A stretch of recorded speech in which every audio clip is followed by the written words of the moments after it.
How good was that fight, fans?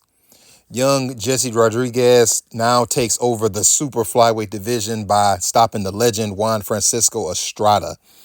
I did have Rodriguez in this fight, but I had him by decision, not by knockout or stoppage. Let me get to my pros and my cons. Let me start with Estrada.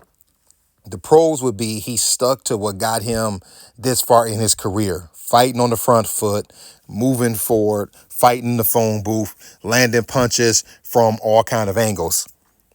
The cons would be is that once he got hurt, it kind of goes back to my pro. I said that he fought how he got here.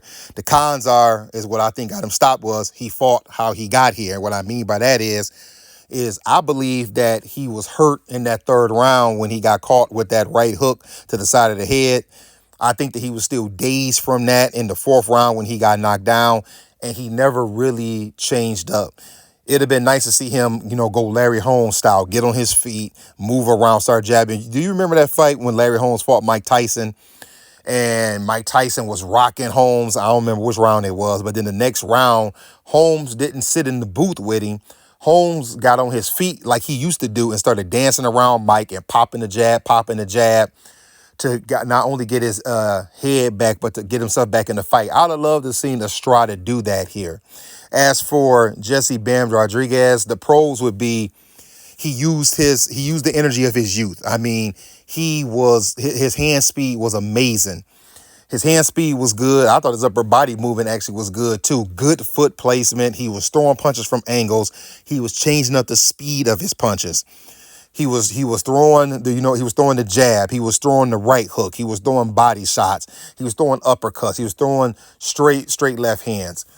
I mean, he looked spectacular in that fight. As far as the cons, I'm going to say nothing. Even though he got knocked down in the sixth round, I'm not going to consider that to be a con. I mean, when you're fighting a legend, he's going to find a way to sneak one in, which is what Estrada did. He punched between the punches, caught him on the chin, knocked him down with that flash knockdown. Let's talk about the fight. From rounds 1 through 7, this was an action-packed fight. This is what we talk about when we say action-packed fights. Not a slugfest, but two very skilled boxers going at each other with skill, not with street fighting or brawling. Like I mentioned a little bit earlier, Rodriguez meant business from the opening bell. He caught Estrada with that hard right hook to the side of the head, and Estrada was hurt. And if you notice, Rodriguez stayed right with the game plan. He didn't jump on him. He didn't get crazy. He stayed calm and stuck with the game plan. In the fourth round, he actually got the knockdown he was looking for. It actually was two shots. It was the left uppercut followed by a straight left hand right on the chin. Put Estrada down. Estrada was hurt, and it seemed like Estrada was done. The fifth round, the war continued on. And then we get to the sixth round. Estrada shows that he still has something left in the tank. He caught Rodriguez with a beautiful straight right on the chin. Yes, I believe it was a flash knockdown, but it still was a knockdown. And he showed that he was, still around, still in this fight. Then we get to the seventh round, more action until under 10 seconds left. Jesse catches Estrada with that just brutal body shot. And I agree with the way he went down. You knew he wasn't getting back up, and that's the end of the fight. So now let's talk about what happens from here. They said that there is a rematch clause, I think for September. That September seems kind of soon. They said it was a rematch clause, and at the end of the fight, Estrada said he does want to exercise the rematch clause. But Rodriguez said that he would definitely take that, but if not, he wants the Ioka Martinez winner, which actually those guys fight next Sunday.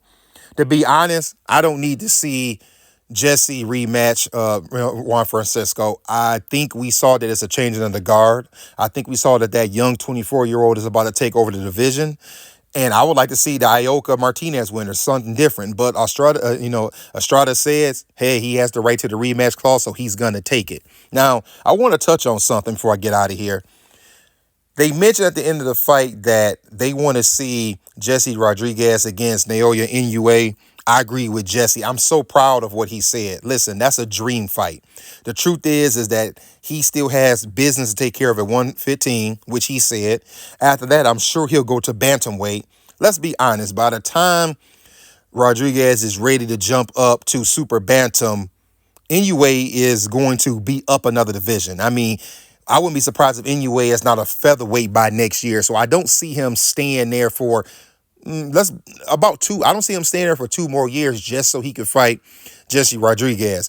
But of course, we'll just have to see. But I do love what Jesse and Eddie Hearn said. You know what? Let's not talk about that. That's a dream matchup.